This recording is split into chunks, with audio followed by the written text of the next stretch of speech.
नमस्कार दोस्तों। जम्मू और कश्मीर 5 अगस्त 2019 से पहले एक विशेष दर्जे प्राप्त वाला राज्य था। जब जम्मू कश्मीर राज्य को दो केंद्र शासित प्रदेश में विभाजित किया गया, यूटी जम्मू कश्मीर और यूटी लद्दाख। जम्मू कश्मीर को ऐसा क्या दी गई और लद्दाख को ऐसा क्या नहीं दी गई जिससे लद्दाख आज विवादों से घिरा हुआ। इस वीडियो में हम जानेंगे कि आर्टिकल 370 और आर्टिकल 35A का मुख्य उद्देश्य क्या है और फिर क्यों आज लद्दाख की जनता 6 शेड्यूल, आर्टिकल 371 और फिर यूटी लद्दाख को राज्य बनाने की मांग करने लगे।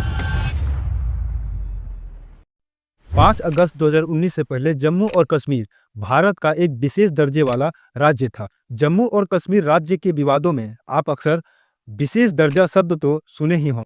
तो चलिए जम्मू कश्मीर के सभी टॉपिक और आज के यूटी लद्दाख में चल रहे विवादों को आसान भाषा में समझते हैं।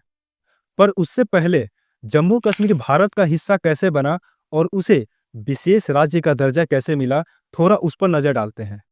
भारत के आज़ादी के समय जम्मू और कश्मीर एक रियासत था। वहां के राजा हरि सिंह ने कहा कि ना हम भारत में रहेंगे और ना ही पाकिस्तान में, हम अपना एक स्वतंत्र देश बनाएंगे। तभी अक्टूबर में पाकिस्तानी आतंकवादियों का घुसपैठ करा दिया गया। जब राजा हरि सिंह को लगा कि अब हम नहीं बचेंगे तो उन्होंने भारत से मदद मांगी। भारत ने शर्त रखा कि अगर आप भारत के विलय पत्र पर हस्ताक्षर करेंगे तभी हम सैनिक भेजेंगे।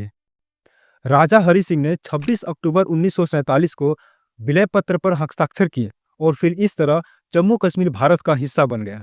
भारत में शामिल होने के बाद जम्मू कश्मीर की राजनीतिक स्थिति को लेकर वहां के प्रमुख नेता शेख अब्दुल्ला ने भारत से जम्मू कश्मीर की विशेष दर्जे की मांग की।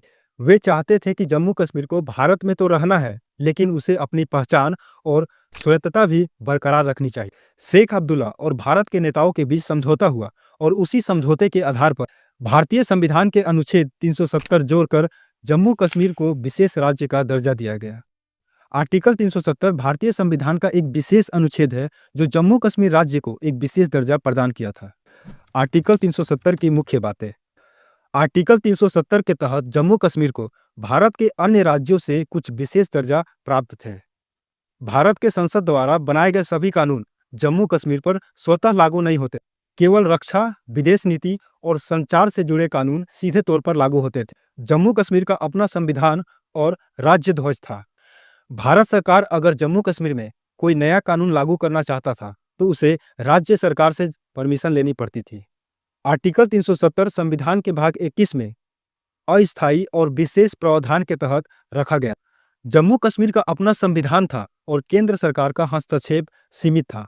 Article 35A।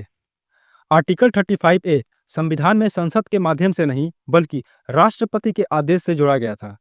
यह आदेश भारतीय संविधान के आर्टिकल 370 के तहत जारी किया गया था।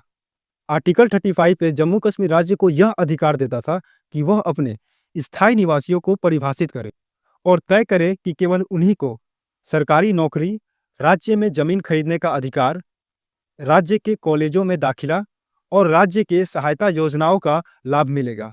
यानी यह अनुच्छेद स्थानीय नागरिकों को एक विशेष अधिकार देता था और बाकी भारतीय नागरिकों को सीमित अधिकार देता था। 5 अगस्त 2019 को जब केंद्र सरकार ने आर्टिकल 370 को हटाया तो उसी आदेश के साथ आर्टिकल 35A भी समाप्त हो गया, क्योंकि यह आर्टिकल 370 के तहत ही अस्तित्व में था। इसके बाद जम्मू कश्मीर का विशेष दर्जा समाप्त हो गया और राज्य को दो हिस्सों में बांटकर केंद्र शासित प्रदेश बना दिया गया। पहला जम्मू कश्मीर और दूसरा लद्दाख। केंद्र शासित प्रदेश जम्मू कश्मीर, जिसे अपना विधानसभा दिया गया। हालांकि यहाँ बड़े मुद्दे को केंद्र सरकार द्वारा संचालित किया जाता है, पर यहाँ विधानसभा के होने के वजह से जनता अपनी बात नेता व जनप्रतिनिधि के पास रखती है, जो जवाबदेही होता है, क्योंकि उन्हें 5 वर्षों के बाद चुनकर दोबारा विधानसभा में आना है। वहीं दूसरी ओर लद्दाख, जिसे विधानसभा नहीं दी गई और इन्हीं कारण आज यूटी लद्दाख कई विवादों में घिरा हुआ। यहाँ सिर्फ एक सांसद है जो इतने बड़े यूटी लद्दाख के लिए पर्याप्त नहीं है और विधानसभा न होने के कारण आज यूटी लद्दाख पूरी तरह से ब्यूरोक्रेसी के चपेट में चला गया है। यहाँ के सारे फैसले केंद्र द्वारा नियुक्त लेफ्टिनेंट गवर्नर के माध्यम से ली जाती है। स्थानीय संगठन जैसे Leh apex body, Kargil democratic alliance का आरोप है कि जमीन, पर्यावरण और संसाधनों से जुड़े फैसले बाहर से आने वाले अधिकारियों द्वारा ली जा रही है, जबकि स्थानीय लोगों के आवाज को नजरअंदाज किया जा रहा है। इन्हीं सभी कारणों की वजह से आज यूटी लद्दाख के जनता सिक्स्थ शेड्यूल और आर्टिकल 371 की मांग कर रहे हैं, ताकि उन्हें अपने संसाधन, संस्कृति और पहचान की रक्षा करने का संवैधानिक अधिकार मिल सके। अब हम देखेंगे कि उनकी क्या क्या मांगे हैं और क्या उन मांगों को भारतीय संविधान में बिना संशोधित किए वहां लागू किया जा सकता है या नहीं। उनकी मांगे हैं सिक्स्थ शेड्यूल, आर्टिकल 371 और इन दिनों एक नई चर्चा में है कि यूटी लद्दाख को राज्य का दर्जा दिया जाए। हम पहले समझेंगे कि सिक्स्थ शेड्यूल और आर्टिकल 371 का मुख्य उद्देश्य क्या है और फिर क्यों यूटी लद्दाख के लोगों ने यूटी लद्दाख को राज्य बनाने की मांग शुरू की। सिक्स्थ शेड्यूल भारतीय संविधान में 12 अनुसूचियां हैं, जिसमें लद्दाख द्वारा अनुसूची 6 की मांग की जा रही है, जिसे सिक्स्थ शेड्यूल कहते हैं। सिक्स्थ शेड्यूल का मुख्य उद्देश्य किसी जनजातीय समुदाय को सुरक्षा देता है ताकि बाहरी शोषण ना हो और सामाजिक परंपराओं को बनाए रख सके। पर सिक्स्थ शेड्यूल पूरे राज्य या बहुत बड़े लेवल पर लागू नहीं होता है।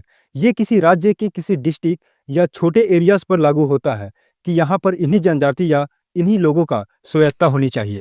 इसलिए इसे एडीसी यानी ऑटोनोमस डिस्ट्रिक्ट काउंसिल कहा जाता है।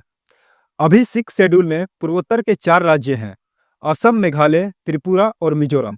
सिक्स्थ शेड्यूल सिर्फ जनजातियों के स्वायत्ता के लिए दिया जाता है, पर लद्दाख के कुछ एरियाज में जनजातीय तो हैं ही, पर वहाँ के कुछ क्षेत्रों में पर्यावरण को भी बचा कर रखना बहुत जरूरी है। इसलिए आर्टिकल 371 की मांग की गई। आर्टिकल 371 का उद्देश्य है कि कुछ विशेष राज्यों के भौगोलिक, सांस्कृतिक या सामाजिक परिस्थितियों के आधार पर उन्हें कुछ विशेष अधिकार दिया जाए। क्योंकि यूटी लद्दाख बनने के बाद वहां पर कोई भी कंपनियां जाकर पर्यावरण को नुकसान पहुंचा सकती है। उनकी इस मांगों के आधार पर यह कहना नहीं है कि कोई भी कंपनियां लद्दाख में नहीं आ सकती या आकर किसी भी जगह इन्वेस्ट नहीं कर सकती, बल्कि इन मांगों के आधार पर कुछ संवेदनशील पर्यावरण, कुछ दुर्लभ जनजातियों को बचाकर रखना उनकी मकसद है। पर अभी भारतीय संविधान के अनुसार सिक्स्थ शेड्यूल और आर्टिकल 371 को किसी भी केंद्र शासित प्रदेश में लागू नहीं किया जा सकता है। इसलिए यूटी लद्दाख की जनता ने अब एक नई मांग की है कि यूटी लद्दाख को राज्य की दर्जा दी जाए। अब आपके मन में एक सवाल उठता होगा कि क्या educator, innovator, environmental activist Sonam Wangchuk ji पहले इन बातों से अनजान थे? क्या उन्हें ये सब नहीं पता था कि भारतीय संविधान में ऐसा कोई प्रावधान नहीं है जिससे सिक्स्थ शेड्यूल और आर्टिकल 371 को केंद्र शासित प्रदेश में लागू किया जा सके? सोनम वांगचुक जी, जिन्हें सब पता था, पर यह सब मोदी सरकार का किया धरा था। आज ये देश डिक्टेटरशिप की ओर बढ़ता हुआ दिख रहा है, क्योंकि सोनम वांगचुक जी को उनके अच्छे कामों के लिए देश और दुनिया भर से कई अवार्ड मिले हैं। उन्हें ये सरकार देशद्रोही बताकर एनएसए के तहत गिरफ्तार कर लिया है। हम नेक्स्ट वीडियो में आपको बताएंगे कि कैसे सेंट्रल गवर्नमेंट या मोदी सरकार ने लद्दाख के लोगों के साथ विश्वासघात किया है।